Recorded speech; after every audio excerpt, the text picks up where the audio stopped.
Emotional stability and self-confidence are both desirable qualities, as long as they are not accompanied by a preference for dominance. Domineering individuals, especially if there is more than one, can destabilize a team by fostering conflict and pushing others into submissive roles. Too much compliance could leave the team so reliant on the dominant individual that it cannot function if that person is lost, for instance, in an accident. Where there are two dominant individuals, friction is almost inevitable. A team should not have two leaders. A third important quality is flexibility. Team members who can adapt readily to changing circumstances will perform better than those who are rigid, stubborn, and unwilling to change. A further set of desirable qualities is related to how team members think about and behave towards each other.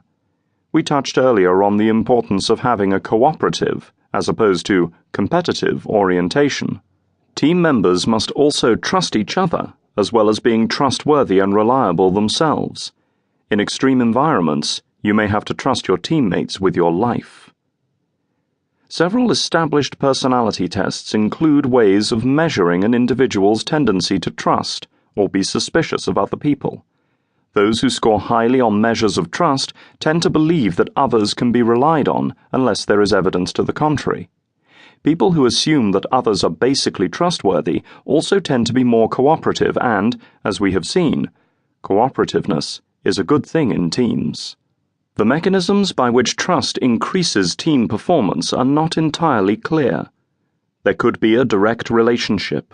More trusting team members might be more cooperative, for instance. The mechanism could also be indirect, with high levels of interpersonal trust enabling team members to stop worrying about interpersonal issues and focus instead on the task at hand. Pockets of mistrust can undermine the performance of an entire team. In one study, researchers measured levels of trust and performance in more than 50 real-life healthcare teams. They found that teams with higher levels of overall trust performed better than those with lower levels, but only when all members of the team trusted each other. When members trusted some individuals more than others, the overall level of trust made no difference to performance.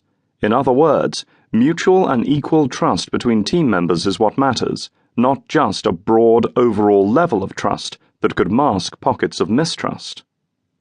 Trusting others is sometimes assumed to be a generalized trait, but it is possible for someone who is generally suspicious or cynical about other people to have high levels of trust in particular individuals.